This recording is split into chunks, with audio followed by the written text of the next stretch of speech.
Bonjour à toutes et tous. Tout le monde est en train de se connecter progressivement. Tout d'abord, bienvenue à ce webinaire autour de la question cruciale de cet enjeu de la remobilisation des adhérents des associations et cette question des leviers qu'on peut activer pour travailler à cette remobilisation. Avant de rentrer dans le vif du sujet, je vais vous faire un petit point technique, comme il est de coutume.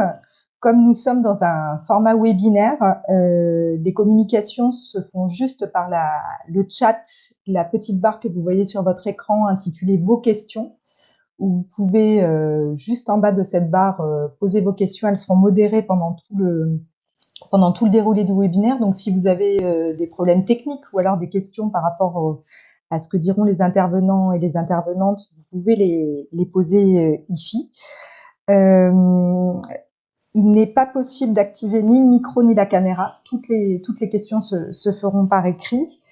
Comme vous le voyez en bas de l'écran, vous avez une présentation PowerPoint. Si à des moments vous souhaitez voir cette présentation en plus grand, vous avez juste à côté des trois petits points un affichage en mode plein écran que vous pouvez activer, ce qui vous permettra de voir les choses de manière plus précise, notamment lors de la présentation de France Bénévolat, qui a un peu de contenu sur cette présentation.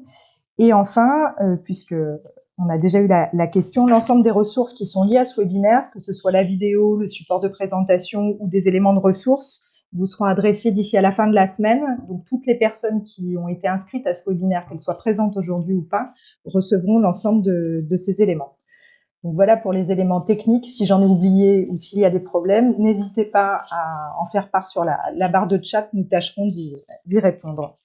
Donc, concernant le sujet du jour, plus sur le fond, cette fois, comme on vous l'a indiqué dans le cadrage de ce webinaire, la crise sanitaire a démontré, s'il le fallait encore, toute l'importance du tissu associatif sur tout le territoire et toutes les actions qui ont été mises en place depuis maintenant plus de 18 mois.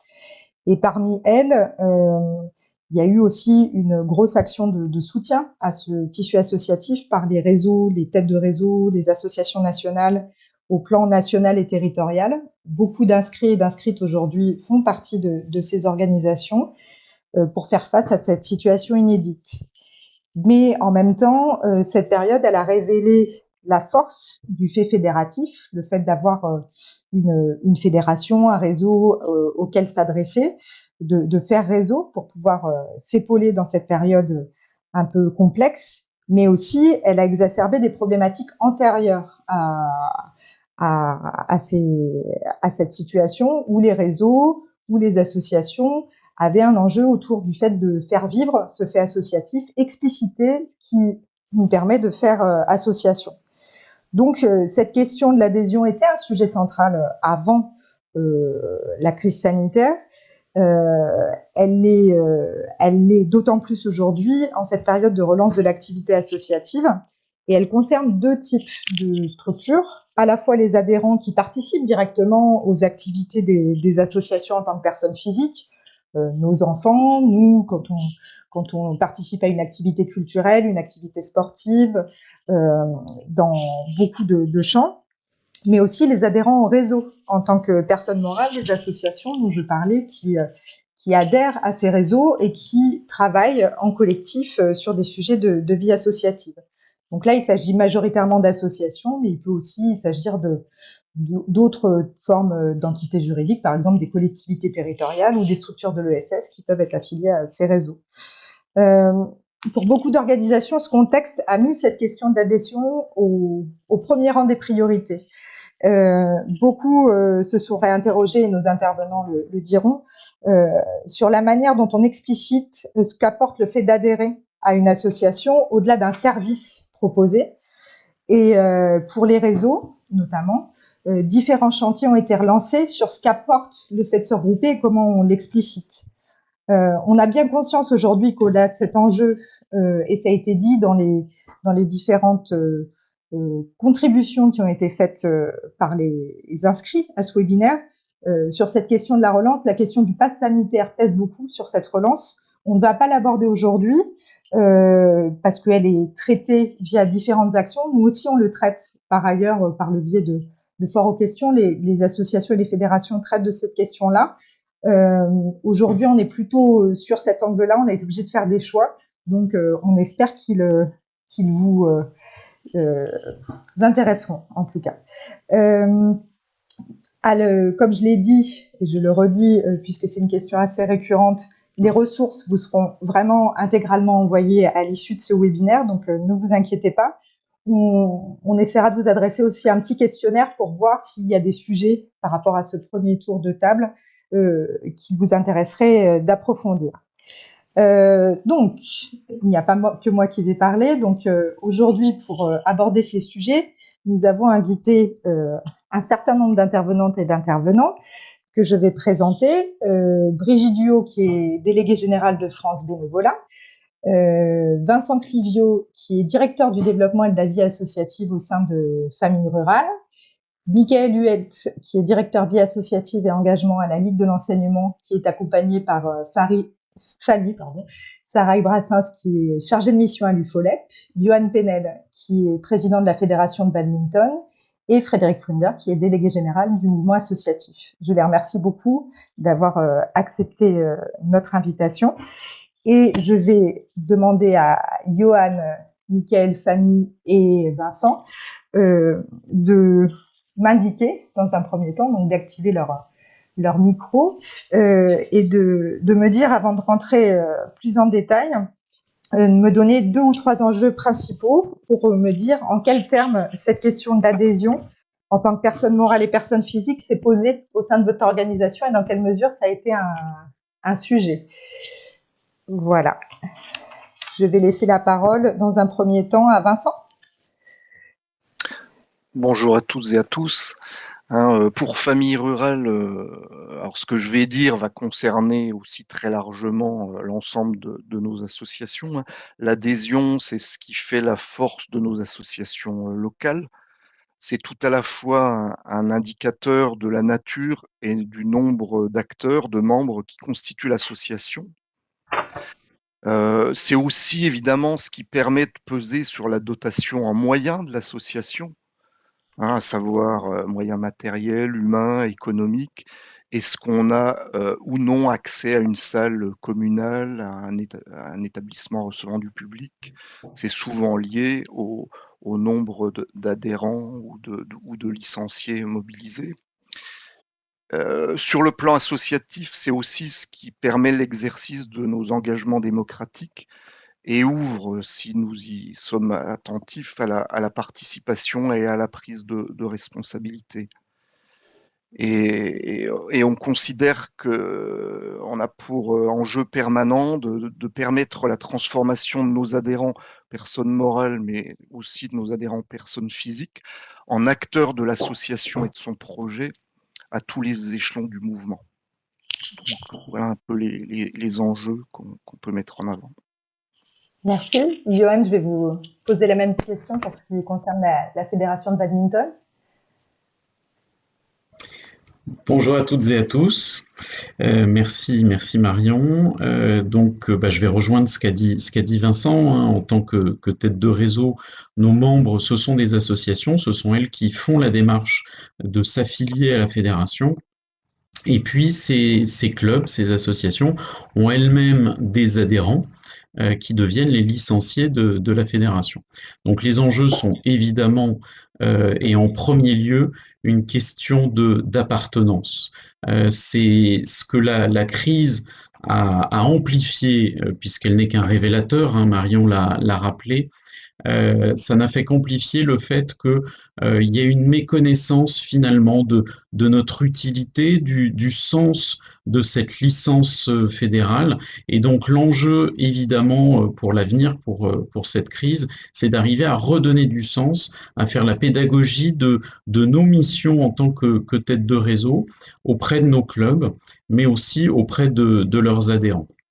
Donc ça, c'est évidemment un enjeu majeur. Le deuxième enjeu, comme l'a rappelé Vincent, c'est un enjeu financier, puisque l'essentiel de nos ressources proviennent du produit des licences.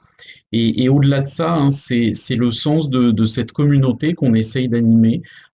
C'est pourquoi finalement on choisit de rejoindre une fédération. Et même si c'est le club qui fait la démarche, évidemment, l'adhérent du club en est tributaire, entre guillemets, et on a vu beaucoup de demandes, hein, et ça c'est partagé par l'ensemble du mouvement associatif, des demandes de remboursement de la licence. Et évidemment, la meilleure réponse qu'on peut apporter à ça, c'est de redonner du sens et c'est aussi d'impliquer. C'est-à-dire que on défend un idéal associatif, un idéal fédéral, et c'est arriver à penser collectivement, et c'est évidemment, selon nous, une des meilleures réponses qu'on peut apporter aux grandes questions sociétales du moment. Merci. Et pour finir le tour de table, je vais poser la même question à Mickaël, UL de la Ligue de l'enseignement. Merci Marion, merci Mouvement Associatif pour l'invitation. Effectivement, à la Ligue, le principe fédératif, le fait fédératif est vraiment, c'est une partie de notre ADN, mais comme beaucoup de mouvements d'éducation populaire et intrinsèquement de fédérations, d'associations, notre objet, en fait, c'est vraiment l'encouragement à la vie démocratique, à la participation démocratique, à la lutte contre l'isolement des individus, à la fractionnement des associations. La crise sanitaire a complètement accéléré les choses. C'est-à-dire que effectivement, nous, on avait conscience qu'il fallait qu'on rénove un peu notre modèle fédératif à la Ligue de l'enseignement, que c'était quelque chose qui était assez vieillissant, qu'il fallait vraiment accélérer ce processus, mais la crise sanitaire nous a pas laissé le choix en fait. Voilà, ça s'est imposé à nous complètement. On a donc mené une espèce d'enquête, enfin une grande enquête auprès de nos associations affiliées. Et ce qui ressort de cette enquête, c'est 3 axes grosso modo. C'est que les fédés doivent être au plus près des associations. Je pense que ça concerne la Ligue, mais ça concerne aussi toutes les fédérations pour inclure. Alors il y a 3 axes: inclure, accompagner et faire réseau. La question de l'inclusion, c'est vraiment aller chercher les associations qui ont le plus besoin. Pour nous, en tout cas, les associations qui portent des valeurs autour de l'émancipation, la démocratie. C'est faire une plus grande place aux associations qui sont déjà adhérentes dans notre organisation. Le deuxième mot, c'est accompagner. Voilà, être ressource pour les associations, avoir des centres de ressources dans les territoires, proposer des formations, proposer des éléments un peu plus en ligne, chose qu'on ne faisait pas trop auparavant, mais la crise sanitaire a encore accéléré ces éléments. Et le troisième, qui est vraiment à construire chez nous et qui se fait plutôt dans les territoires, c'est faire réseau. Faire réseau autour d'un plaidoyer, faire réseau autour de valeurs, faire réseau autour d'éléments très concrets, de projets, de manifestations qui sont impulsées par les fédérations départementales. Faire réseau, c'est inscrire des actions d'accompagnement dans l'écosystème de l'accompagnement associatif qui est en train de changer et en train d'évoluer. Faire réseau, c'est aussi impulser des échanges de pratiques entre les associations elles-mêmes et qu'elles aient plus nécessairement besoin d'un tiers pour mettre en place ces échanges. Voilà un peu les enjeux et puis les mots un peu spécifiques qu'on a voulu insister après ce travail de diagnostic que l'on a fait auprès de nos fédérations et nos associations. Merci beaucoup. Donc, au regard de ces enjeux, il y a, comme on l'a dit en introduction, deux axes d'intervention qui ont pu être développés. Et tout d'abord, la question de les réflexions et les actions qui ont pu être menées sur le système d'affiliation et d'adhésion des organisations en tant que personnes morales, donc les associations dont on parlait. Johan, est-ce que vous pourriez nous en dire plus sur l'action ou les actions menées par la Fédération de badminton, notamment les actions de communication, il me semble, qui ont été menées au cœur de l'été sur cette question-là pour remobiliser les adhérents. Tout à fait, dans la même lignée que ce qu'a fait la Ligue de l'enseignement, on a mené un grand diagnostic territorial pour mieux comprendre les difficultés de nos associations. On a eu un taux de retour qui était beaucoup plus important que toutes les enquêtes qu'on avait pu mener aujourd'hui. Sur nos 1900 clubs, on a 56% de taux de réponse. ce qui était une bonne surprise pour nous, mais ça montre bien l'enjeu et les attentes des territoires. Sur cette enquête, ce qui ressort, c'est pas forcément des difficultés financières des clubs. En revanche, c'est le moral des bénévoles, puisque 71% des clubs ont déclaré un moral de l'équipe dirigeante mauvais ou très mauvais. Donc de ce diagnostic-là, il en est ressorti un certain nombre de pistes pour remobiliser notre réseau, pour leur redonner confiance. On parlera des licenciés à proprement parler, des personnes physiques ensuite, mais sur les personnes morales, nous, notre rôle, c'était effectivement de remobiliser dès la réouverture des gymnases qui s'est faite en mai et en juin, à travers une semaine du badminton, où notre objectif, c'était de mettre tous les services de communication de la fédération au service des clubs. On a fait chaque jour sur une thématique différente. Il y en a, il y a des thématiques autour du bénévolat, autour des jeunes, autour de la performance sportive, autour de la performance sociale. Et donc, chaque journée avait sa thématique. Et chaque soir, eh bien, on faisait un petit bilan en images de tout ce qui se passait un peu partout, pour là aussi montrer que la fédération n'est pas dans sa tour d'ivoire, elle est au plus proche de ce qui se passe sur le terrain.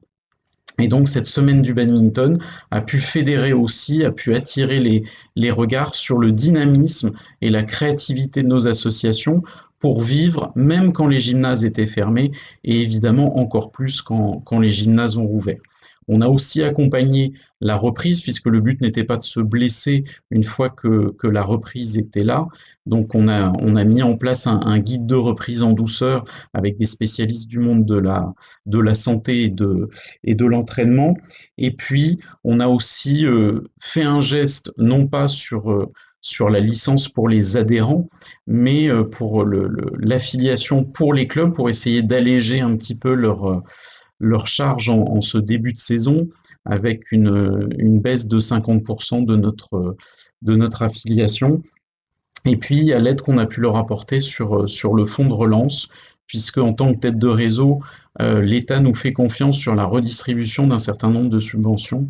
Et là aussi, on a fléché un certain nombre d'actions sur la reprise, sur ce qui fait le cœur de la vie associative dans nos clubs de badminton, autour de l'esprit d'équipe en particulier.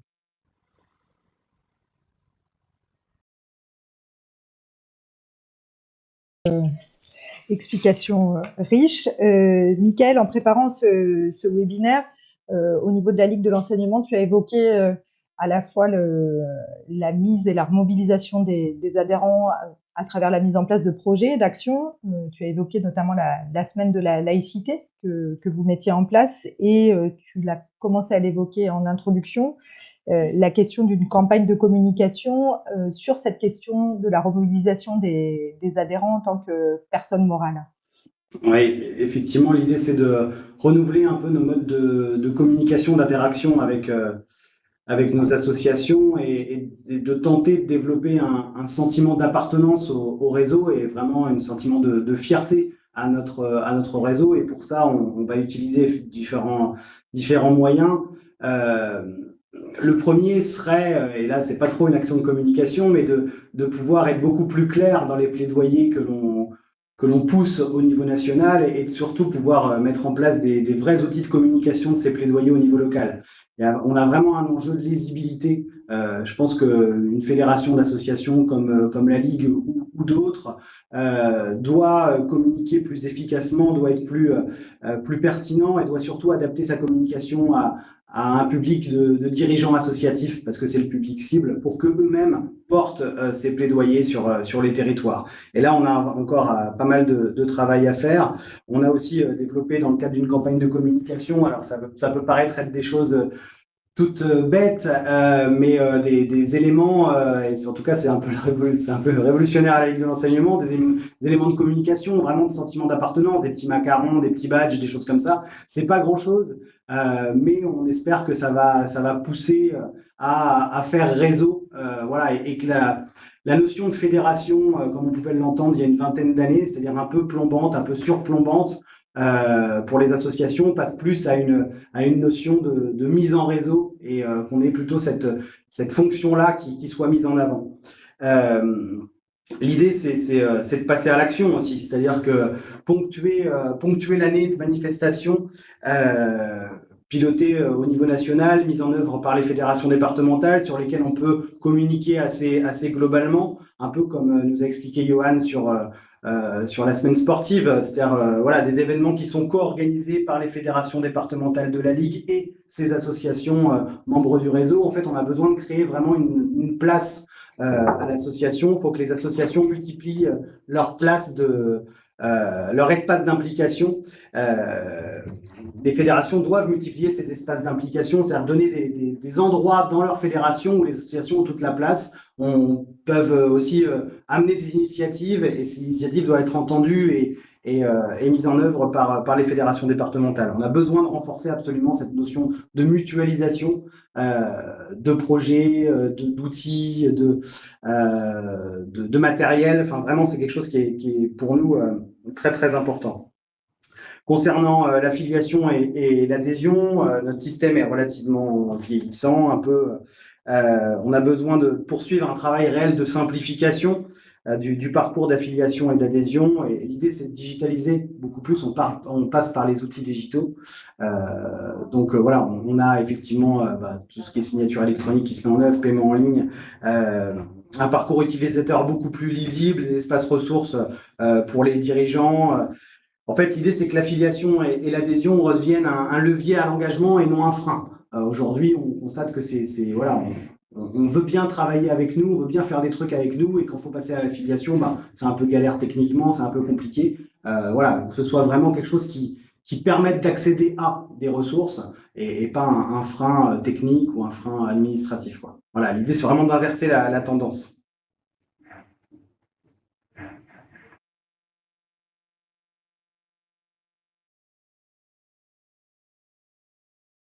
De ton côté, sur la remobilisation des adhérents, cette question au niveau global sur le travail de réforme de l'adhésion que vous aviez engagé au niveau de familles rurales, mais aussi la mise en place d'un fonds de soutien au niveau de la fédération, que ce soit au plan national ou territorial.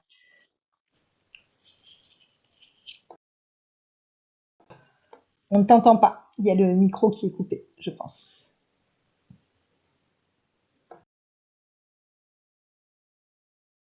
Sur la réforme de l'adhésion, voilà, nous travaillons depuis quelques années avec nos membres sur un projet de réforme de l'adhésion au mouvement qui sera soumis en AG, en Assemblée générale nationale, le mois prochain, autour de 3 axes, mais qui rejoignent les préoccupations partagées ici. C'est redonner du sens à l'acte d'adhésion à tous les échelons.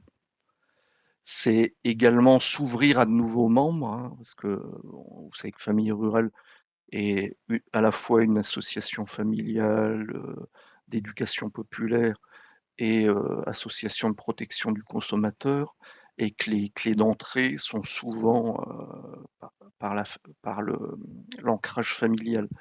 Et on a beaucoup de partenaires qui coopèrent avec nos fédérations, nos associations, qui sont intéressées pour mieux s'impliquer au sein du mouvement. Et donc aujourd'hui, on n'a pas ces possibilités-là, puisqu'on est centré sur exclusivement les associations familiales, toutes dotées du nom famille rurale. Donc on travaille sur cette question d'ouverture. Et puis c'est aussi, troisième sujet, faire évoluer nos modalités d'adhésion qui prennent en compte à la fois les familles adhérentes, les associations et les fédérations. Parce qu'aujourd'hui, on se basait historiquement exclusivement sur la famille adhérente. Donc c'est des évolutions également pour un peu plus d'implication et d'équité au niveau de nos territoires. On a travaillé également là à l'occasion de la crise sanitaire sur un fonds de soutien au niveau national basé sur les contributions financières volontaires des associations et fédérations du réseau, de la fédération nationale, mais aussi de partenaires publics et privés. Donc on est en train de constituer ce fonds et qui a pour objet assez ciblé de compenser des avoirs qui pourraient être établis face aux problématiques de solvabilité des associations et fédérations en 2021 et 2022. Nous, les problèmes économiques dans le réseau, on les a pas, on va dire, ressentis en 2020, mais on sait que 2021 et 2022 s'annoncent difficiles puisqu'il y a une perte du nombre d'adhérents, notamment liée aux dizaines de milliers de personnes qui pratiquent des activités en milieu rural. Et puis, c'est évidemment parfois compenser des pertes de produits issus des cotisations. Et quelques-unes de nos fédérations départementales ont également mis en place ces fonds de soutien au niveau local.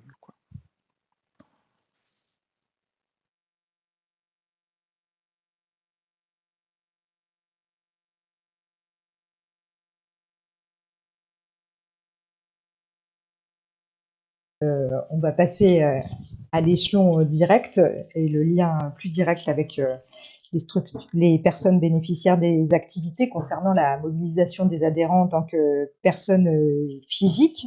Et je vais laisser la parole à Fanny, qui va revenir de manière plus détaillée sur l'action menée par l'UFOLEP, qui est, elle expliquera peut-être en quelques mots le lien avec la Ligue de l'enseignement, et notamment une action spécifique qui a été mise en œuvre pour faire revenir les adhérents dans les clubs sportifs, mais pas que, pour donner une illustration concrète de ce qui peut être fait par une fédération à destination des clubs et directement à destination des adhérents. Et là, je laisse la possibilité aussi aux participantes et aux participants de faire l'affichage plein écran dont je parlais au préalable. Vous pouvez vous tester sur cette partie-là. Fanny, à toi la parole. Merci Marion. Du coup, pour resituer qui est l'UFOLEP par rapport à la Ligue de l'enseignement, en fait, l'UFOLEP, c'est la fédération tout simplement sportive de la Ligue de l'enseignement, qui du coup est une fédération qu'on appelle affinitaire et multisport, qui a tout de même une reconnaissance en tant que fédération sportive au même titre, par exemple, que la fédération de badminton qui est présente avec nous.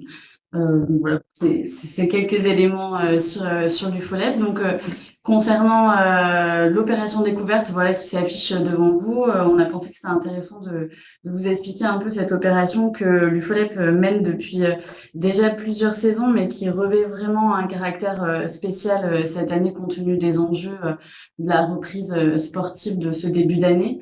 L'opération découverte, c'est un dispositif en fait qui est à la fois un dispositif assurantiel, c'est-à-dire qu'il permet en fait aux associations à l'UFOLEP de pouvoir avoir une couverture pour l'ensemble des personnes non licenciées à ce jour dans la fédération qui voudraient venir tester une activité au sein des clubs qui souhaitent participer à l'opération.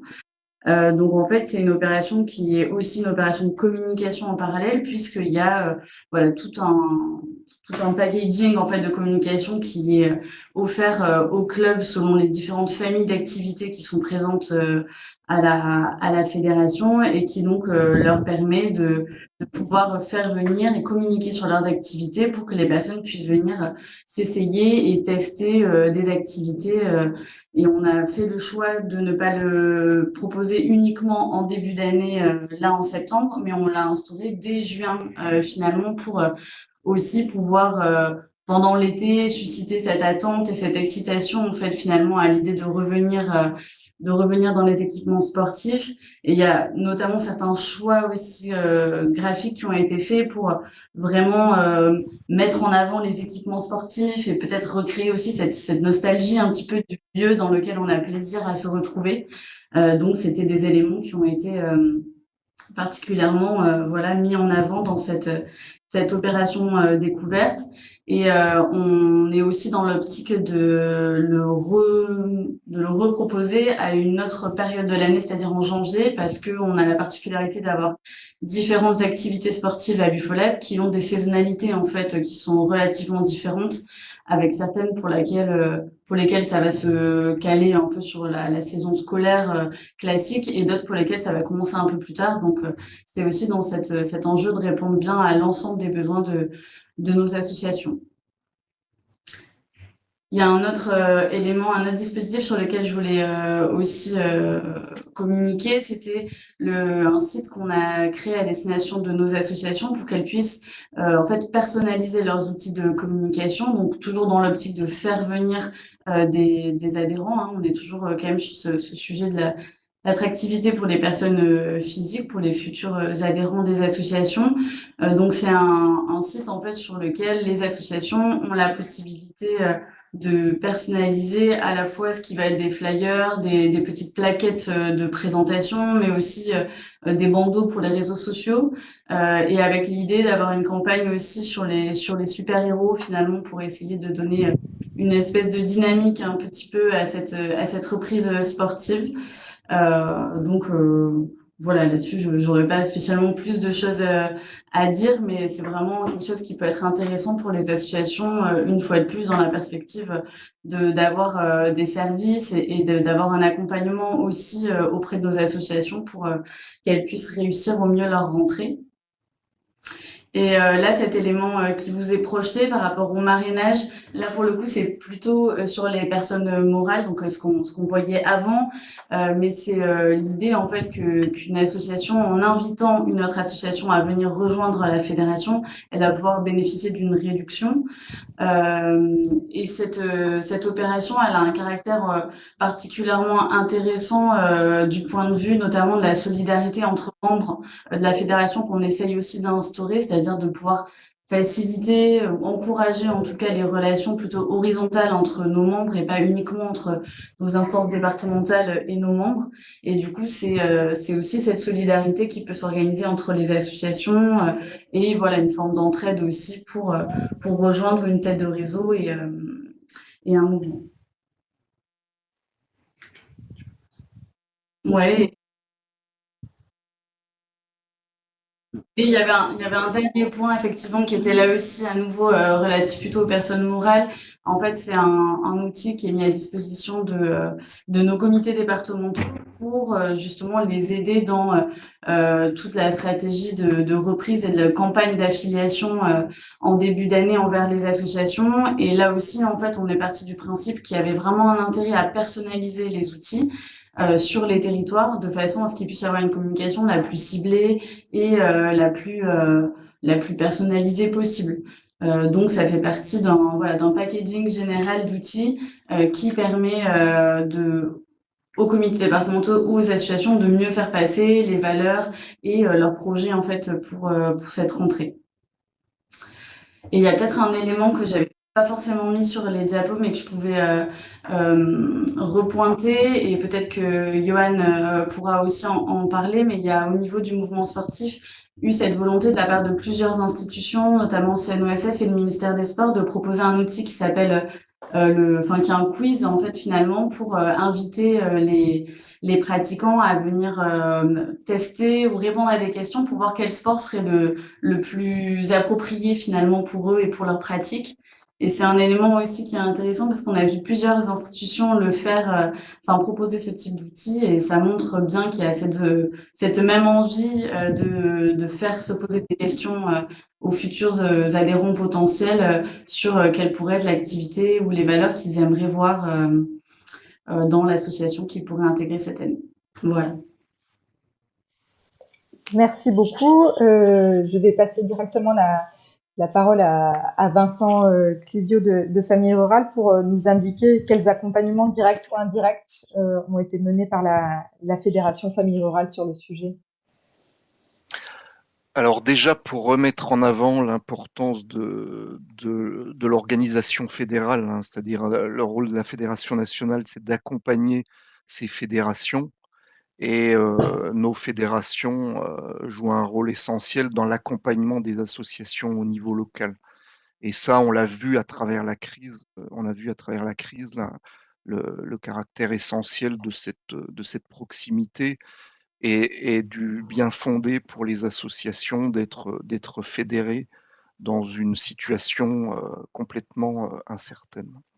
Alors, une des clés, je vais prendre un exemple très concret pour remobiliser, ça consiste déjà à fixer un cadre contractuel qui permette de maintenir ou de retrouver la confiance, hein.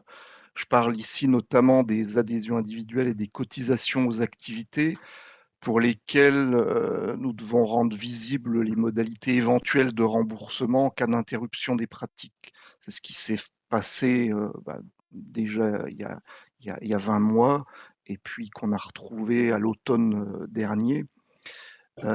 Donc on a travaillé sur une note conseil aux associations avec pour principe de dissocier d'une part l'adhésion à l'association non remboursable, hein, les frais fixes ou de gestion éventuels, hein, qui seraient non remboursables également, de la cotisation liée à l'activité, qui serait, elle, remboursable au prorata de la durée de fermeture, afin de proposer éventuellement le remboursement sur demande en fin de saison.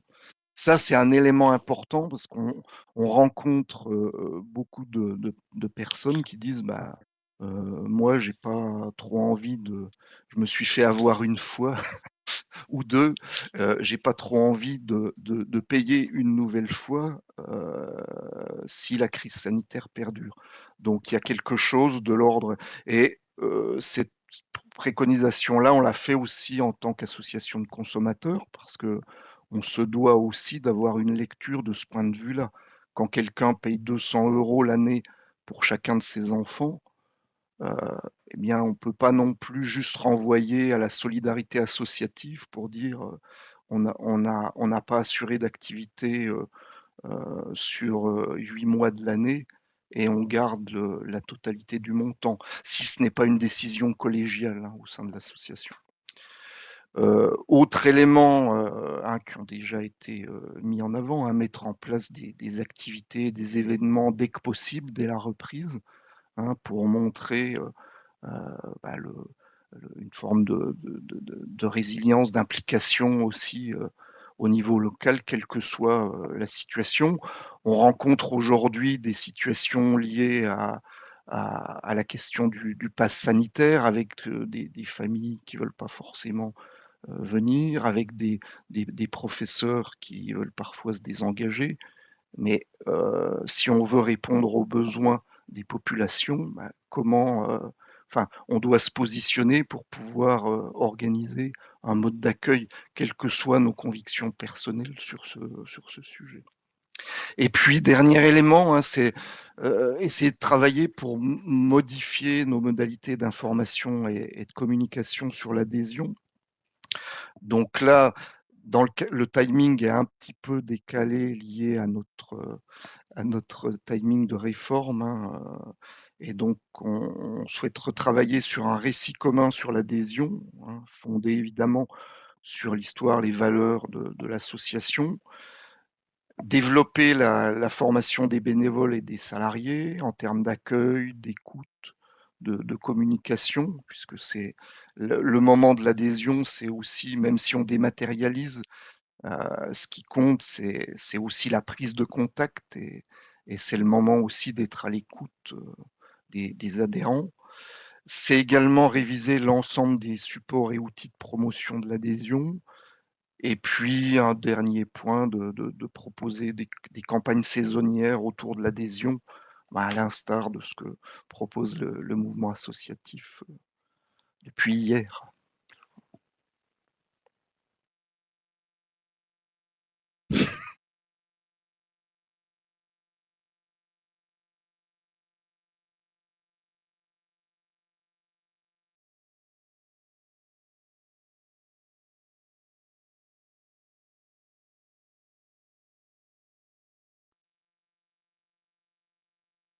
Licenciés. Quelles actions spécifiques vous avez pu mener sur ce sujet? Alors, il y a deux éléments de réponse. Le premier, c'est que les freins aujourd'hui au retour des adhérents, et ça ce qu'a été dit précédemment. C'est d'une part ceux qui avaient peur de contracter le virus dans le cadre de leur pratique, et ceux qui avaient peur de la refermeture des lieux de pratique et qui n'avaient pas envie de repayer entre guillemets pour rien, même si évidemment beaucoup d'associations ont continué d'organiser d'autres types d'activités que leurs activités traditionnelles pendant la crise pour montrer la richesse et le sens de la vie associative. Et puis, donc nous, le deuxième axe, c'est évidemment comment redonner le goût du plaisir de pratiquer à plusieurs cibles. La première cible, c'était les adhérents, notre cœur de population qui est resté fidèle toutes ces années de crise. Une deuxième cible qui sont ceux qui ne se sont pas relicenciés sur la saison 2020-2021. Ils ont attendu pour voir et malheureusement ils ont vu. Et puis ceux qui n'avaient encore jamais franchi le seuil de nos associations. Et donc le souhait qui a été fait, c'est on fait traditionnellement une campagne de communication au début de chaque saison, et cette année le choix a été de faire une campagne de communication par les adhérents pour les adhérents, c'est-à-dire qu'on a lancé un grand appel à candidature, et ce sont des licenciés eux-mêmes qui spontanément se sont présentés pour participer à un clip de communication, et toute notre déclinaison affiches, bandeaux sur les réseaux sociaux, flyers, etc. Eh bien, ce sont avec les images de ces licenciés pour justement parler à toute la communauté et pas une petite partie qui ne se retrouvait pas forcément dans nos éléments de langage. Donc là, l'objectif, hein, c'est de parler à la grande diversité de nos licenciés, qui fassent de la compétition ou qui n'en fassent pas, et ceux-là sont majoritaires, et donc d'arriver à se recentrer sur cette notion de plaisir, sur cette notion de collectif. Et donc ça a donné lieu à cette grande campagne de communication qui est rejoint un sport qui te ressemble, qui fait écho à la campagne eh bien du comité olympique et du ministère des Sports. C'est trop bon de faire du sport. Chacun jugera voilà de la pertinence de ces différents éléments de communication, mais pour essayer encore une fois, et de parler aux gens, et de deux, de mettre en valeur tous les bienfaits de la pratique sportive, qui va bien au-delà de juste le dépassement de soi, mais qui est aussi voilà, de vivre quelque chose ensemble, de faire des rencontres qu'on ne ferait pas autrement, d'avoir un bien-être certes physique, mais aussi mental. Et c'est tous ces bienfaits qui parfois sont cachés derrière une certaine consommation du sport. Et nous, notre souhait, c'était vraiment de retourner vers l'essence même de la vie associative, plus que vers la pratique du badminton en soi.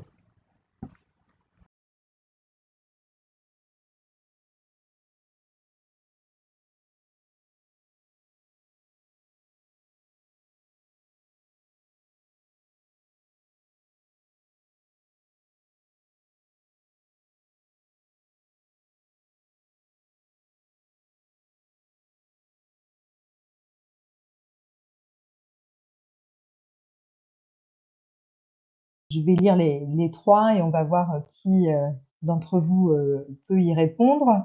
La première dit: est-ce que les outils digitaux qui se déploient ne coupent pas les réseaux des adhérents? En fait, donc la question du numérique qui peut peut-être couper le lien. Donc peut-être que celle-ci, Mickaël, pourra éventuellement y répondre, puisque c'est lui qui a évoqué cette question de l'adhésion via l'outil numérique, mais Johan ou Vincent pourront bien entendu compléter. La deuxième question est plus vaste, et je pense qu'on a abordé un certain nombre d'aspects là-dessus.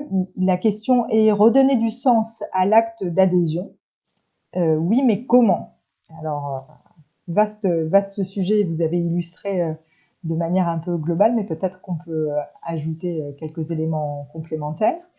Et la dernière: existe-t-il des fonds de soutien dédiés spécifiquement aux adhérents qui auraient des difficultés financières pour régler les cotisations? C'est-à-dire un soutien aux organisations personnes morales pour payer leurs cotisations. Donc, Johan, vous avez évoqué le fait que pour cette année, vous avez une action spécifique pour avoir une adhésion de moitié.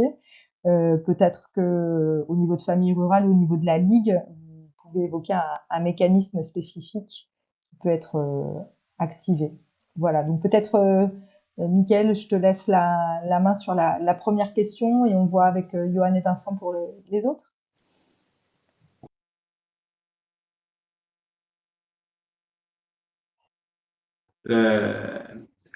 Ou en tout cas, moi je l'inverserais peut-être la question comment faire pour que la digitalisation des procédures d'adhésion ne rompe pas ce lien entre la fédération et puis l'association locale. Peut-être qu'il faut l'inverser parce que je pense que la digitalisation, il faut qu'on y passe collectivement et il faut qu'on ait cette réflexion-là et cette question-là en tête quand on y passe.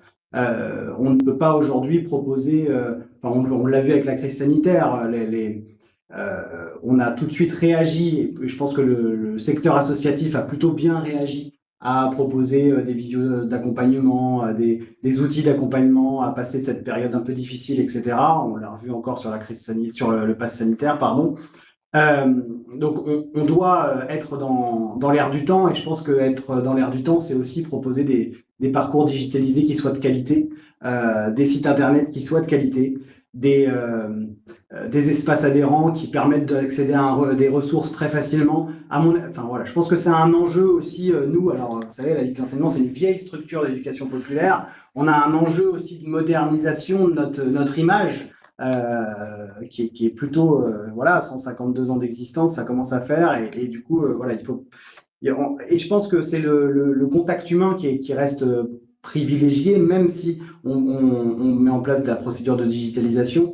Nous, on a une fédération départementale par département avec une personne ou deux personnes ou trois personnes, LIC, UCEP, UFOLEP, qui sont chargées d'accueillir les associations, de faire l'acte d'affiliation avec eux, voilà. Et on ne propose jamais, dans tout ce qu'on propose, uniquement par le numérique, uniquement par en présentiel. On laisse la possibilité aux gens de pouvoir se connecter à nous de différentes façons, soit en venant sur le site, sur le lieu, sur l'espace d'accueil, soit en se connectant à Internet et puis en faisant leur affiliation. Pour l'instant, en tout cas, on a digitalisé uniquement les parcours de réaffiliation. C'est-à-dire qu'une nouvelle association ne peut pas rentrer dans le réseau sans rencontrer des gens de la Ligue de l'enseignement, uniquement en cochant des cases et puis en payant sur Internet. Aujourd'hui, ce n'est pas possible. Je ne pense pas que ce sera possible tout de suite. Voilà, on est bien sur ce principe de réaffiliation. En plus, nous, dans nos statuts, les associations affiliées doivent être validées par notre conseil d'administration. Donc, c'est pratiquement obligatoire. Mais voilà, donc bien sûr, laisser les personnes en humain vraiment dans les fédérations départementales, enfin dans les structures d'accueil, pour qu'ils puissent accueillir en vrai les associations et proposer une alternative digitale. C'est plutôt ça l'objectif.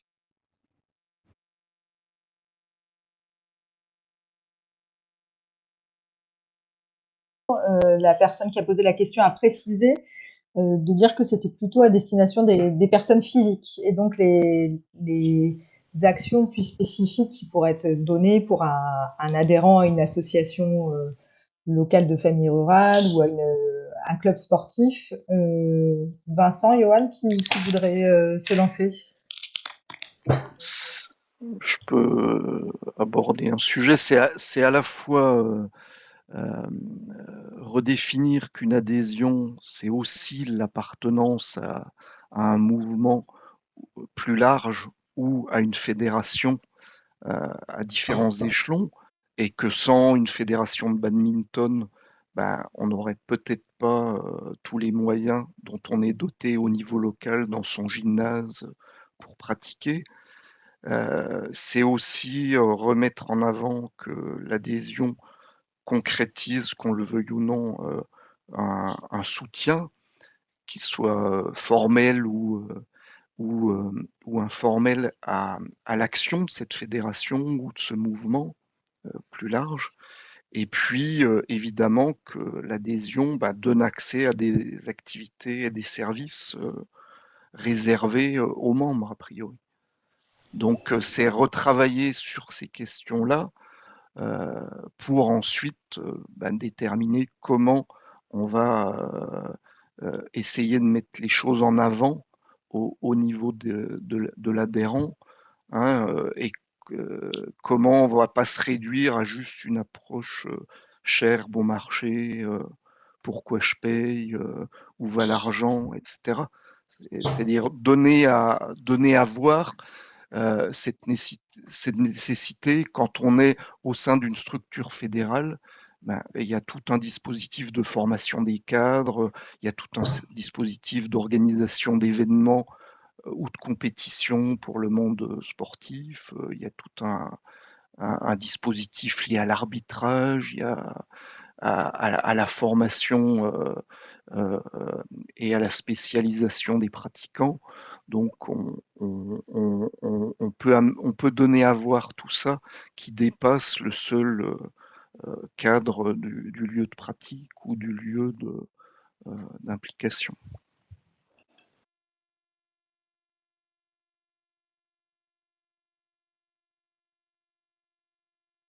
Sur l'utilisation des produits de la licence, que chaque euro de soutien de l'adhérent, évidemment, il est investi par la structure fédérale de manière directe ou indirecte au service de ses membres, c'est-à-dire des clubs.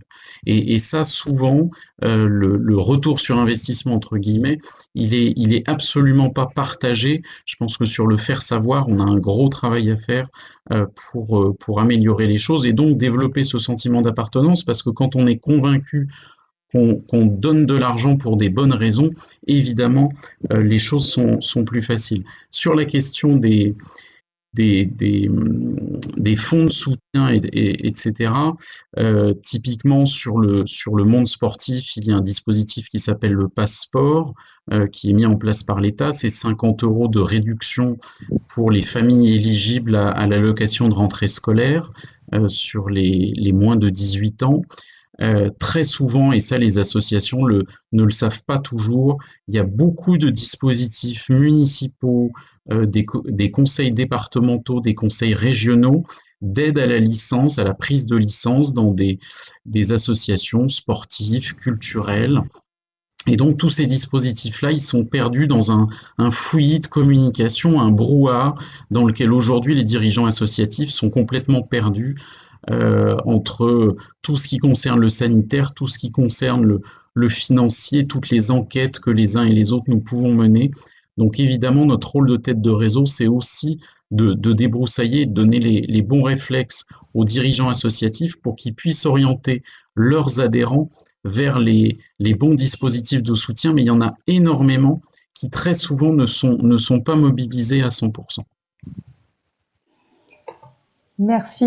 Alors pour conclure cette partie-là, je vais peut-être rebalayer pour donner des éléments sur la question du fonds de soutien dédié spécifiquement aux adhérents. Si on parle des adhérents en tant que personnes morales, je pense que ça se gère au niveau des têtes de réseau directement. Cette question de l'adhésion, comme ça a été évoqué, Johan a parlé des questions d'exercice physique, mais en tout cas pour les réseaux, il y a des actions qui sont mises en place.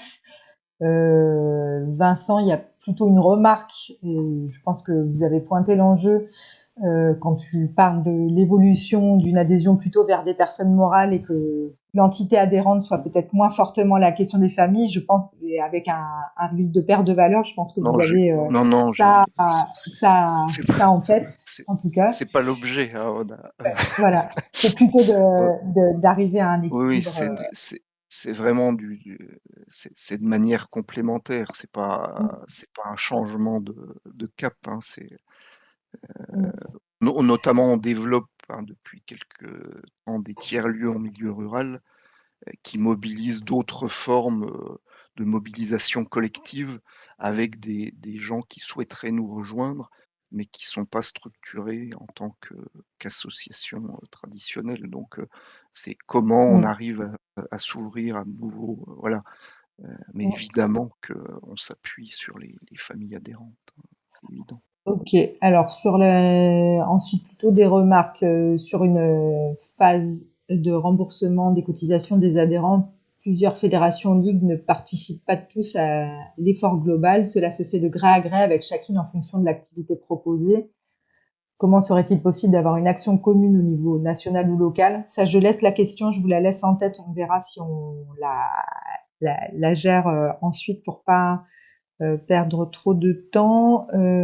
Comment inciter les gens de passer de l'adhésion au bénévolat? Ça, je pense qu'on peut la garder pour l'échange après la présentation de France Bénévolat. Existe-t-il un dispositif passe pour des activités non sportives? Alors ça, peut-être que... Eh bien, alors pour une actualité, hein, le président de la Fédération nationale a écrit la semaine dernière au ministre de tutelle, hein, Jean-Michel Blanquer, pour faire part de notre regret de ne pas voir éligibles au dispositif passeport les associations, on va dire, d'éducation, de jeunesse, éducation populaire, agréées, du milieu rural. C'est une ouverture qui est faite aux associations de jeunesse et d'éducation populaire ou sportives non fédérées en quartier politique de la ville, par exemple, mais le milieu rural est exclu de cette éligibilité et donc nous contestons ce Donc, mode d'application. peut-être qu'on pourra envoyer un certain nombre de ressources sur le passeport et sur la typologie comment dire, de dispositifs qui peuvent être mis en place, sachant que, comme l'a marqué Johan, ça peut être un maquis, mais on peut peut-être donner quelques pistes en tout cas pour rechercher ce type de soutien et de dispositif. Quelles pistes les partenaires présents ont-ils mis en... Oui. Oui, excuse-moi, juste sur le passe sport, enfin, du coup, et l'élargissement, qui aurait pu être, ou qui pourrait être le passe culture, mais ce n'est pas le cas. Le passe culture paie le produit culturel et non l'adhésion à une association culturelle. Et peut-être que c'est aussi quelque chose que collectivement on pourrait tenter d'aller porter. En tout cas, enfin, c'est le passe culture, donc c'est financé par le ministère de la Culture entre autres. Donc c'est bien sûr c'est sur les associations culturelles, mais qu'ils permettent, comme pour le passeport, une réduction à l'adhésion à une association culturelle permettrait peut-être de relancer aussi ce secteur culturel qui est particulièrement en souffrance avec la crise sanitaire. Voilà, en tout cas, on n'a pas été sûrement jusqu'au bout du pass culture. On offre du produit culturel, mais des réductions au produit culturel et pas l'adhésion à une association culturelle. Très bien. Je vous propose qu'on garde les questions qui suivent pour notre second temps d'échange. Comme ça me permettra de faire un petit tri et de les lire en même temps, parce que c'est un exercice parfois périlleux. Et je vais laisser la parole à Frédéric Frunder. Nous allons lancer au niveau du mouvement associatif, enfin nous avons lancé hier, pour être tout à fait précise, une campagne cette fois à destination de la remobilisation des adhérents en tant que personnes physiques. Donc ça va donner aussi un certain nombre d'éléments par rapport au questionnement qu'avaient les participants et les participantes à l'instant. Donc, est-ce que tu pourrais nous en dire un peu plus sur la manière dont cette campagne se déroule ou va se dérouler concrètement et comment chacune et chacun peut s'en saisir pour la relayer, pour qu'elle fasse écho le plus largement possible? Et je mets la présentation et je laisse Mickaël et Fanny désactiver leur caméra. Merci. Et merci Marion. Voilà. Bonjour à toutes et tous. Je vais essayer de ne pas être trop longue puisque Marion nous a dit qu'on avait pris un peu de retard, mais quand même vous dire l'essentiel autour de cette campagne qu'on a lancée hier et qui fait quand même écho à beaucoup de choses qu'on a partagées dans cette première partie du webinaire. On s'est beaucoup mobilisé collectivement et le mouvement associatif pendant la crise sanitaire pour demander au pouvoir public d'assurer un soutien des associations pendant la crise, un soutien financier en particulier. Bon, il y a eu un certain nombre de choses qui ont été mises en place et on ne peut que s'en féliciter. Enfin, il y a le dispositif urgence ESS, un maintien des subventions, etc. Mais ce qui ressortait très clairement de la dernière enquête qu'on a pu faire sur le Covid et puis des remontées des réseaux, et on en a quand même beaucoup parlé, c'est les inquiétudes sur la remobilisation du lien avec les bénévoles, parce qu'évidemment les choses ont été compliquées pendant tous ces derniers mois, et on va y revenir dans la dernière partie du webinaire, et puis le lien évidemment avec les adhérents, à la fois dans cet aspect vie démocratique, évidemment, mobilisation collective, etc., et puis avec aussi une incidence, évidemment, sur les modèles économiques. Donc c'est pour ça qu'on s'est mobilisé en particulier avec nos membres, bien sûr, et puis avec Exopé aussi, qui est l'ancien CNEA, pour ceux qui n'ont pas suivi le changement de nom, et qui est un syndicat employeur, le représentant employeur d'un certain nombre de branches dans le champ associatif, et notamment, beaucoup dans les loisirs, l'animation, la culture, une partie du sport, l'environnement, et donc des associations très concernées par cette question de l'adhésion. On s'est mobilisé avec eux pour aller demander un soutien au secrétariat d'État à l'engagement pour pouvoir porter une campagne qui soit grand public autour de cet enjeu de l'adhésion aux associations. Ça a donné ce que vous voyez à l'écran, la campagne que nous avons lancée hier, sous l'intitulé « Mon association, je l'adore, j'y adhère », pour, dans cette période de rentrée, de forum des assos, etc., donner une visibilité à cet enjeu de l'adhésion aux associations, du retour vers les associations après la période de crise. Donc la campagne, concrètement, il y a un certain nombre d'insertions presse qui sont prévues, une campagne qui va être essentiellement, à part ces insertions presse, sur les réseaux sociaux, sur Internet. Je vous le dis de façon très transparente, beaucoup pour des raisons de coût, parce que certains d'entre vous le savent peut-être, d'autres non. Une campagne de communication grand public, ça coûte énormément d'argent. Pour qu'elle soit très très visible, si on parle de spot TV ou de spot radio pour une diffusion large, c'est évidemment beaucoup d'argent. Donc nous on mise plutôt sur le côté viral et sur la mobilisation des réseaux autour de la campagne, des réseaux et des associations, pour faire vivre la campagne et faire passer ce message qui nous paraît important dans cette période. Donc on a lancé la campagne hier, il y a eu un certain nombre de reprises presse, de médias qui s'intéressent au sujet et qui en donnent un peu l'écho. Et là maintenant, ce sur quoi on compte, outre notre mobilisation propre, c'est bien que les associations elles-mêmes se sentent concernées par ça et puissent partager les outils qu'on met en place. Donc Marion, si tu peux passer à la slide suivante peut-être. On a mis en place un site de campagne et surtout un kit de campagne avec des outils clés en main pour que chacun puisse relayer largement. Il y a des affiches, des visuels pour les réseaux sociaux, un exemple de mail pour la diffusion à son réseau, un courrier type pour la remobilisation des adhérents. Donc des choses qui seront évidemment plus ou moins utiles en fonction de la structure. Pour une fédération, le courrier type pour les adhérents, en général, ils ont déjà des outils pour. Pour une association, une plus petite association, ça peut être un outil pratique. Et de façon plus générale pour tous, utiliser les visuels, les affiches, les messages sur les réseaux sociaux, ça permet de faire vivre cette question de la remobilisation des adhérents.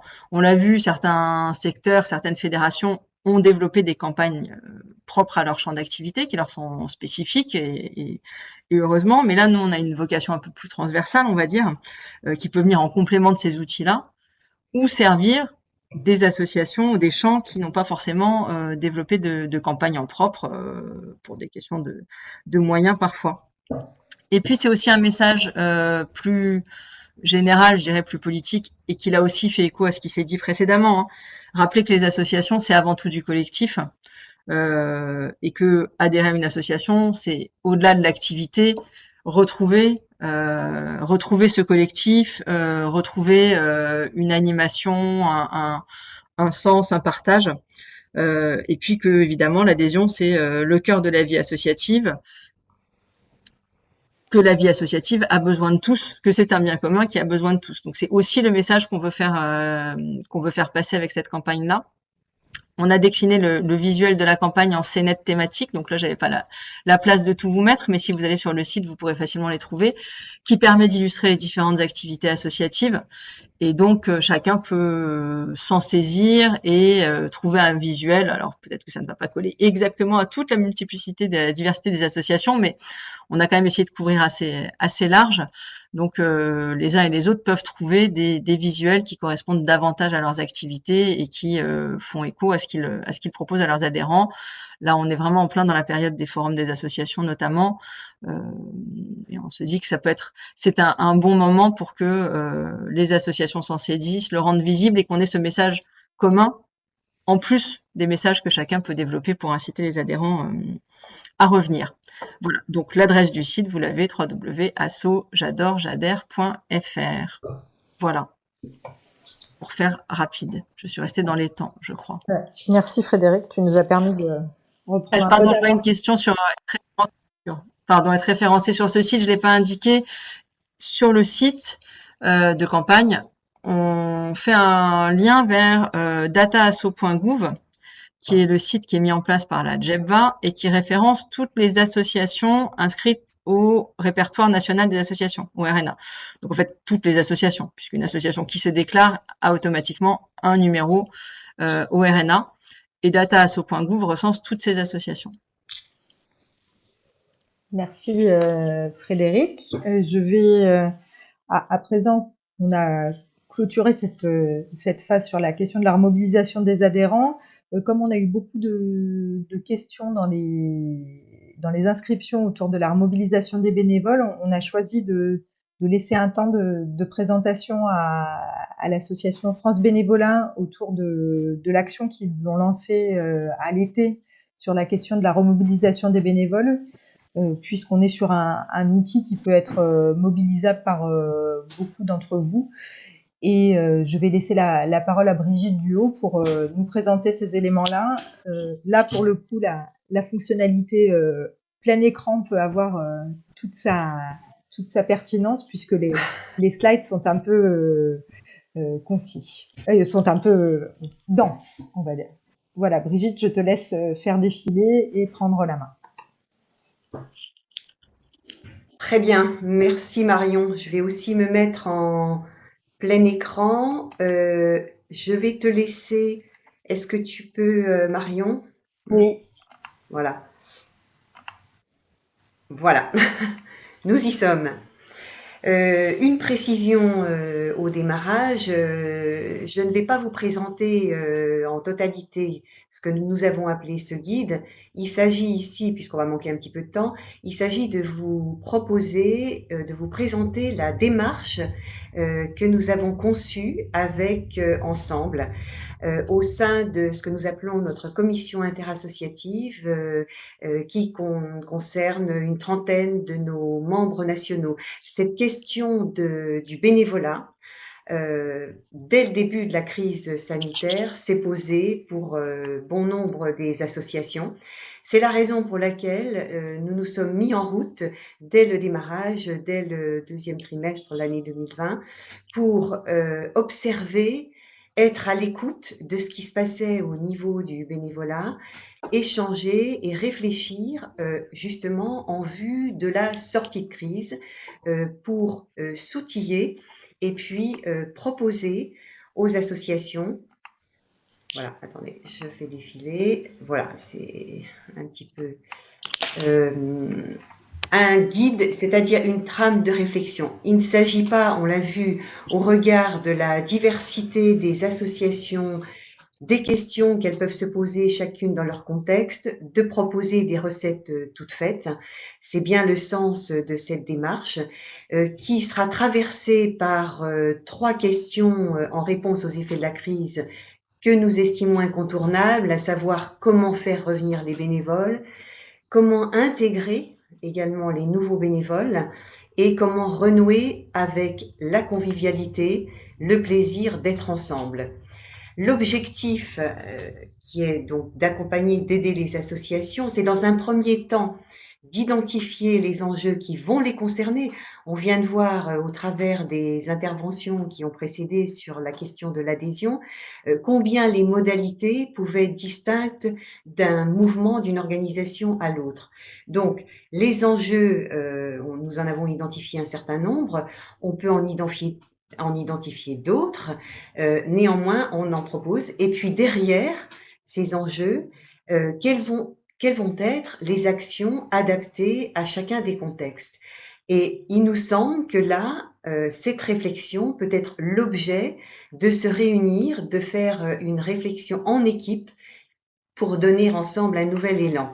Les enjeux, nous en avons identifié quelques-uns. Vous voyez s'afficher 7 enjeux majeurs, mais bien entendu, dans chacune de vos organisations, vous en trouverez peut-être d'autres. Il nous a semblé déjà que la question de garder le lien avec des bénévoles qui ont été contraints de rester chez eux pour des raisons sanitaires ou bien parce que les activités ont été ralenties ou bien suspendues, c'est un élément important. Est-ce que ça se pose en termes de renouer, garder le lien ou bien faire revenir ces bénévoles? Alors, vous voyez que sur la droite, on a la possibilité, pour chacun de ces enjeux, de se dire cet enjeu eh bien, ne nous concerne pas vraiment, nous concerne un peu, moyennement ou beaucoup. Voilà, ça permet de différencier finalement les questions qui vont se poser plus particulièrement d'un mouvement à l'autre. Alors, une fois qu'on a identifié ces grands enjeux, eh bien, on va se poser la question des réponses. Et ont émergé des réflexions que nous avons animées donc sur plusieurs mois avec la commission interassociative, 36 propositions qui vont se décliner dans 3 grands champs d'action. Ces champs d'action, c'est premièrement la question de la vie associative, et ce qui renvoie à la vie associative au sein d'une association, c'est l'animation du collectif.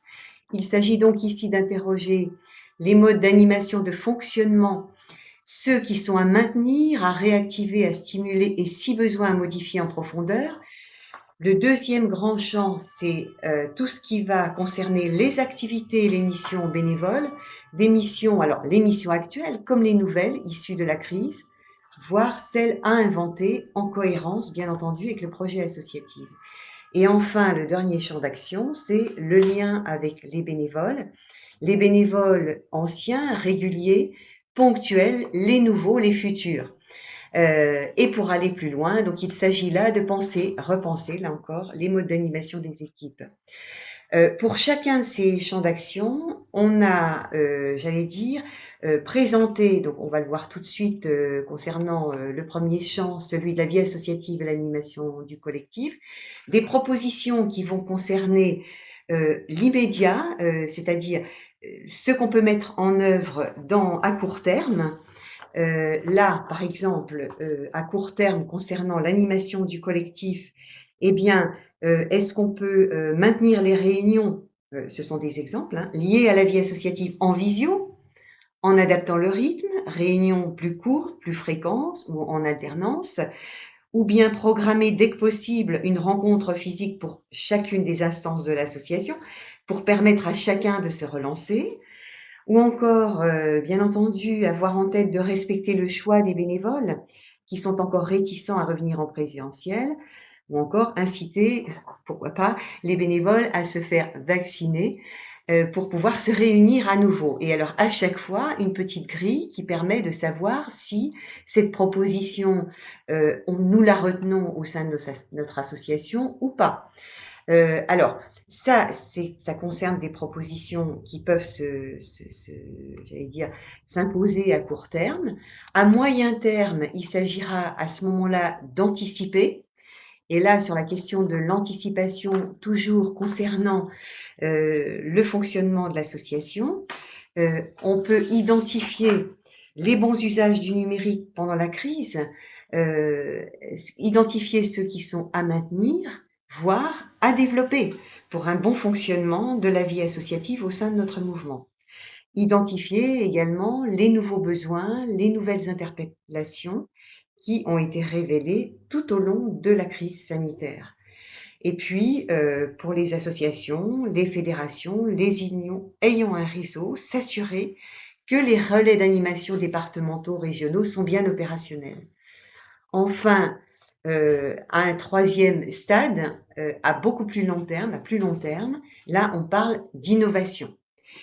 Innovation, donc il s'agira, par exemple, de développer des solutions pour associer les membres des instances peu ou pas connectés aux outils numériques. Et là encore, voir comment faire vivre dans ces conditions-là le collectif, s'appuyer sur des solutions qui vont permettre d'amplifier la participation dans ce nouveau paysage, concevoir peut-être de nouvelles approches de formation qui vont articuler le présentiel et le distanciel, et puis peut-être créer une ou des équipes d'animation numérique pour développer durablement l'utilisation du numérique. Voilà, alors donc j'ai fait défiler effectivement ces 3 slides concernant ce premier grand champ d'animation du collectif. La même démarche va se présenter, là on a vu tout ce qui était en rose là au-dessus, pour les champs qui vont concerner les activités, les missions bénévoles au sein de l'association, qu'il faudra peut-être réinterroger là encore, et enfin le lien avec les bénévoles à court terme, moyen terme et long terme. Donc voilà, c'est en quelques slides l'organisation de cette démarche. Nous avions présenté une première édition au mois de juin dernier et nous allons dans un très proche avenir, donc à l'automne, enrichir cette première édition avec des illustrations, c'est-à-dire des retours des associations avec lesquelles nous avons travaillé, qui vont nous dire, nous expliquer, nous montrer ce qu'à partir de cette réflexion accompagnée avec ce support, ce qu'elles ont privilégié en termes de propositions. Voilà, donc il y aura une deuxième édition dans un temps assez proche. Et puis, un rendez-vous, nous en reparlerons, le 19 octobre en présentiel, avec la possibilité de réfléchir en petits groupes, d'approfondir un petit peu ce sujet-là. Voilà en quelques mots ce que je voulais vous dire aujourd'hui sur cette démarche. Merci Brigitte, et nous en avons échangé l'invitation pour cet atelier.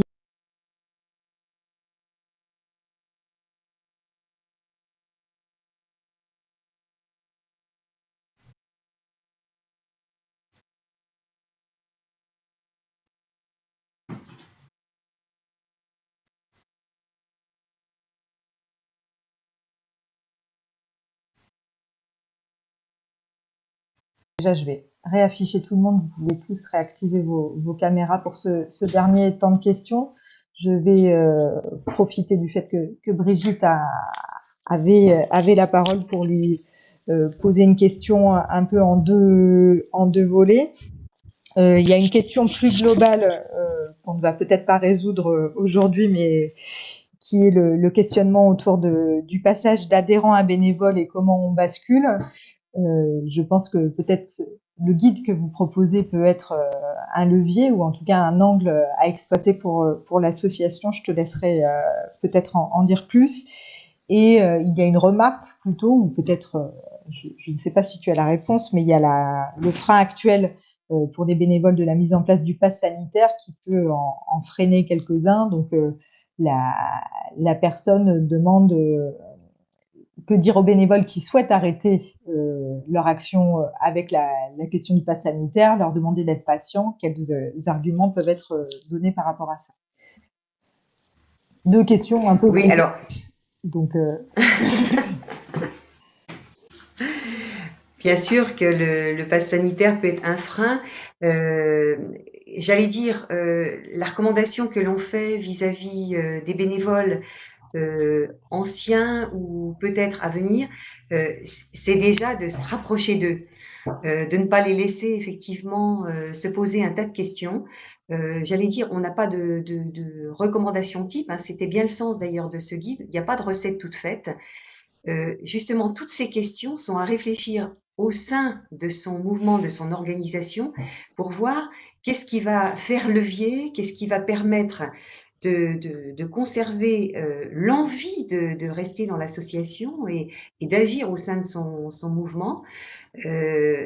Tout ça, c'est des questions vraiment à mettre à plat. C'est vraiment intéressant d'ailleurs de les avoir toutes bien en tête, d'imaginer d'ailleurs les questions qui peuvent se poser vis-à-vis de son association et ensemble de voir quelle meilleure réponse apporter. En tout cas, une des recommandations, c'est justement parce qu'on voit d'ailleurs avec l'émergence de toutes les plateformes, la place du numérique, combien justement le numérique ne peut pas supplanter le contact humain avec les personnes et en particulier, alors avec les adhérents, mais bien sûr avec les bénévoles.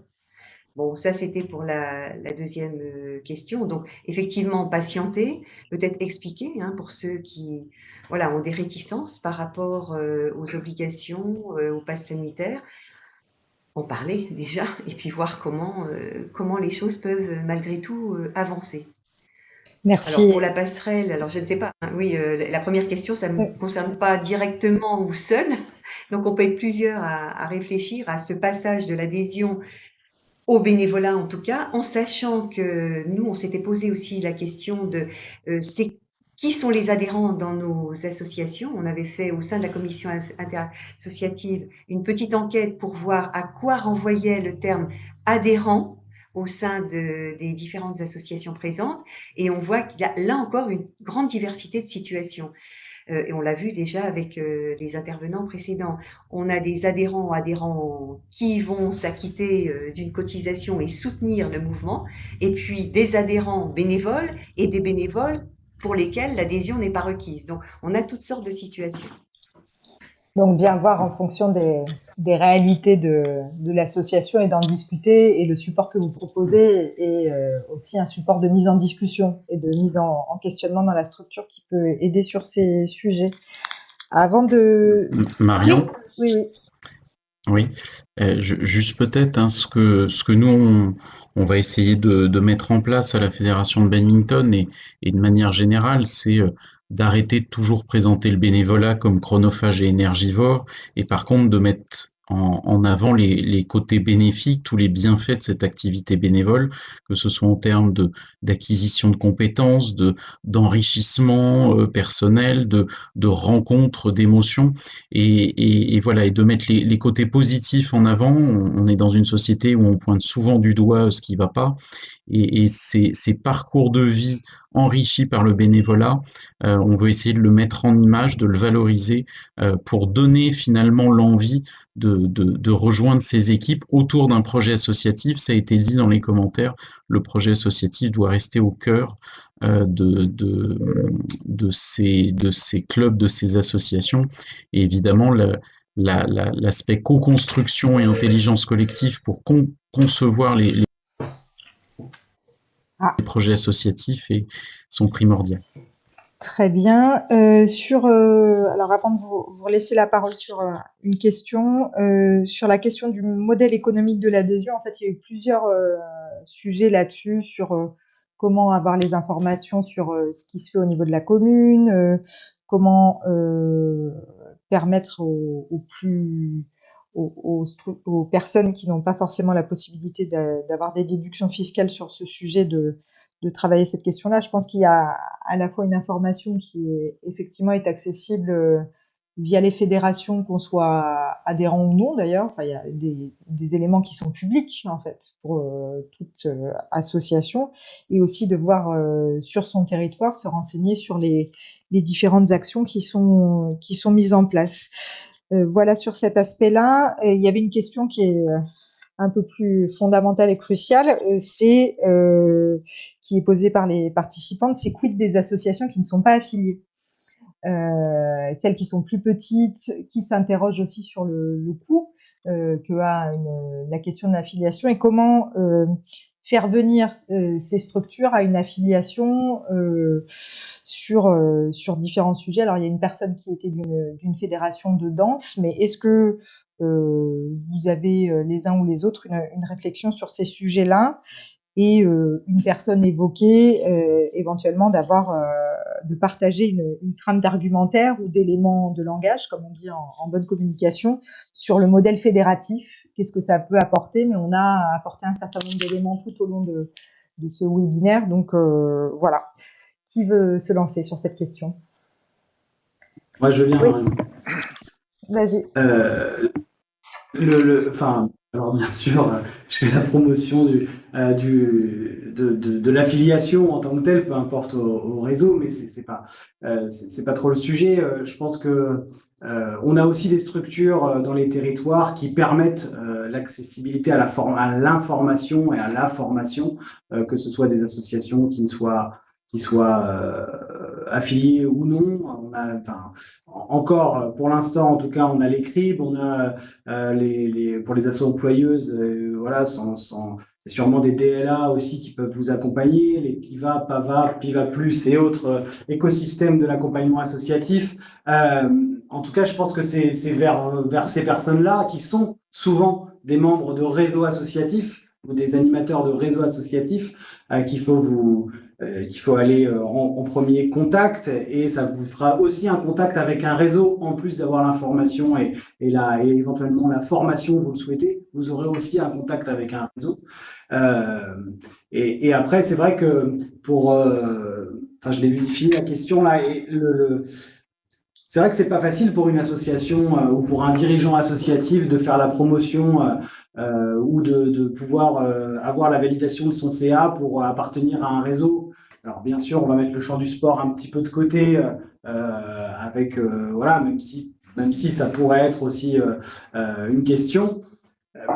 Enfin, adressez-vous à ces réseaux, peu importe, 3, 4, 5 réseaux, enfin, peu importe. En tout cas, l'idée, c'est collectivement, on sera sûrement plus fort et on pourra faire plus de choses ensemble avec une vraie notion territoriale qui est pour moi très, très importante. C'est-à-dire que c'est pas agir avec des associations qui sont à 400 km l'un de l'autre, c'est agir avec la petite association qui est juste à côté ben voilà, à quelques kilomètres de chez soi, de toute façon qu'on connaît aussi, mais c'est une organisation pour mettre les gens en musique, quoi. Enfin voilà, c'est vraiment ça l'idée de la fédération. Donc, moi, la porte d'entrée simple, c'est effectivement les réseaux associatifs, les réseaux d'accompagnateurs de la vie associative qui sont organisés, et tout va changer d'ici quelques années. Mais pour l'instant, on a à peu près les termes et on sait où on va aller. Donc, RIP, PIVA, PAVA Plus ou autre chose comme ça. Le réseau des DLA, si vous êtes accompagnateur d'association, enfin, si vous êtes bénévole d'une association employeuse, voilà. Et ce sera au moins déjà une première porte d'entrée vers une fédération. Merci Mickaël. Je vais vous laisser à chacune et chacun un mot, une phrase avant de finir pour celles et ceux des intervenants qui veulent compléter, peut-être sur un mot de perspective d'avenir ou ce que les questionnements ont pu vous évoquer avant de conclure dans 5 minutes maximum, promis. Ah, Vincent, non, j'avais plusieurs choses sur je crois qu'on a à la fois la question de l'engagement individuel, arriver à faire passer des adhérents au bénévolat, donc c'est reconnaître la puissance de l'engagement dans son développement personnel, dans ses besoins de réalisation. On n'a pas juste besoin d'un métier, d'une vie. L'épanouissement, ça passe aussi par des formes d'engagement, mais c'est aussi laisser la place au pouvoir d'agir de nos bénévoles, les doter d'un rôle réel qui apporte de la reconnaissance. Je crois que c'est quand même un enjeu de veiller à ne pas instrumentaliser l'action des personnes qui s'engagent au service de nos associations. Et puis, sur la question de l'affiliation, évidemment, en tant que fédération, on n'est pas forcément là pour dire rester seul, mais on se doit aussi d'être exemplaire dans nos capacités de mise en commun, de coopération, de soutien mutuel, et du fait de pouvoir penser l'avenir à plusieurs, et aussi de se doter de moyens inaccessibles quand on est isolé. Donc c'est des choses qui peuvent être promues et défendues. Après, chaque association reste libre de ses engagements. Merci. Est-ce qu'il y a des réactions, des commentaires de la part de... Oui, Brigitte? Non, je vais attendre les réactions, s'il y a d'autres réactions. Bon, sinon, En ce qui me concerne, je dirais un enjeu qui me semble commun, que ce soit au thème de l'adhésion ou du bénévolat, c'est refonder le collectif, qui me semble important quand on parle d'association.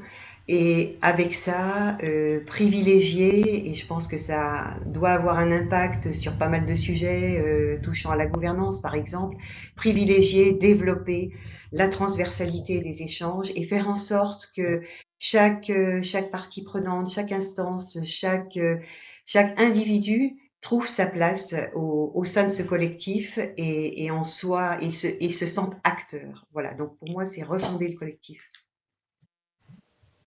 Très bien.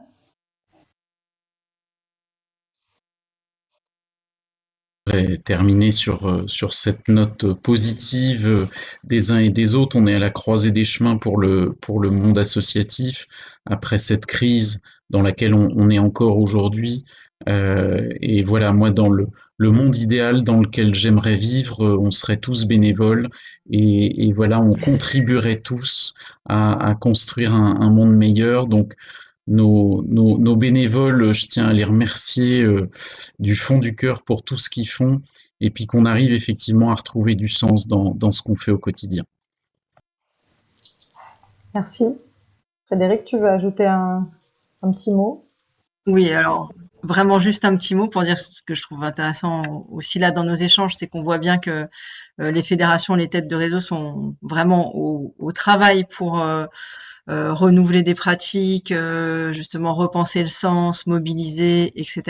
C'est un travail qui a certainement commencé avant la crise pour beaucoup d'entre elles, mais qui est accéléré aujourd'hui, que les échanges entre elles permettent aussi d'avancer plus vite et que ça se fait au service de toute la vie associative et pas uniquement des associations fédérées. Alors, il faut espérer que ça peut donner envie à d'autres de rejoindre ce mouvement parce qu'il est important, je pense, mais ce travail qui est fait par les fédés, les têtes de réseau, il est aussi au bénéfice de tout ce collectif. Et je rejoins évidemment Johan et puis ce qui a été dit avant. Hein. Il faut vraiment qu'on construise collectivement ce discours qui montre l'importance de ce que produisent les associations par le collectif. On a peut-être un peu manqué de pédagogie collectivement ces dernières années là-dessus. Et aujourd'hui, c'est vraiment l'enjeu parce qu'on voit bien que l'envie est là. Donc, il faut qu'on arrive à la capitaliser et voilà, à la rassembler au sein de nos organisations. Voilà, alors je vais être obligée d'être censeur du temps pour que chacune et chacun n'ait pas trop de temps. Alors en termes de ressources, comme je vous l'ai dit, la vidéo et le support de ce webinaire vont vous être envoyés, intégrant la question de l'information sur la rencontre du 19 octobre qu'a évoqué Brigitte. Le guide de France Bénévolat qui vous a été présenté vous sera transmis par PDF, il me semble.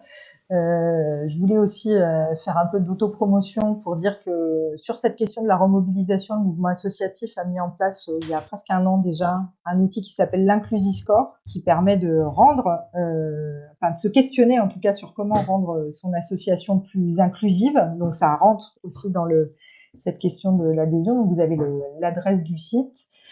Le kit de communication de la campagne Mon association, je l'adore, j'y adhère, que nous vous invitons à relayer largement, bien entendu. Il y a peut-être d'autres éléments que je rajouterai en fonction de ce que me transmettront les intervenants et les intervenantes. Au niveau des ressources aussi, Quorum, qui aujourd'hui nous appuie techniquement, produit aussi beaucoup de contenu autour d'enjeux sur ces questions de vie associative et de SS en règle générale. Ils ont lancé il y a quelques mois un magazine en ligne, un média des nouvelles solidarités qui s'appelle NES, auquel nous vous encourageons vivement à vous abonner, puisqu'il y a à la fois des supports écrits, des vidéos, enfin c'est un objet hybride. Et justement, celui de cet été parlait de la question de la fabrique du lien social, donc qui est en droite ligne des sujets qu'on a traités aujourd'hui. Nous avons aussi un programme de webinaire bien chargé en cette fin d'année au niveau du mouvement associatif et je peux vous donner rendez-vous le 5 octobre prochain. Alors, on va parler d'un autre sujet, peut-être plus technique, autour de l'accès pour les associations, autour du parcours emploi compétences, les fameux PEC, et les dispositions qui vont avoir lieu. Donc, si vous êtes sur notre mailing newsletter, il n'y a pas de problème, vous recevrez l'information très prochainement. Voilà. Eh bien, écoutez, je vous remercie en tout cas d'avoir été aussi nombreuses et nombreux. J'espère qu'on a répondu à un certain nombre de vos interrogations, pas toutes, certainement. C'est pour ça que je vous invite à répondre à nos petites questions sur le sujet pour pouvoir préparer éventuellement une nouvelle édition de webinaire sur cette question de la relance associative et de la mobilisation des adhérents. Et bien sûr, on reste à votre disposition sur ces sujets-là. Je tiens enfin à remercier donc Quorum pour cet appui technique, mais aussi pour l'appui de fond qu'ils peuvent avoir sur ces sujets, la Banque des Territoires et le Secrétariat d'État à l'ESS qui ont soutenu l'organisation de ce webinaire. Très bonne journée à vous. Au revoir.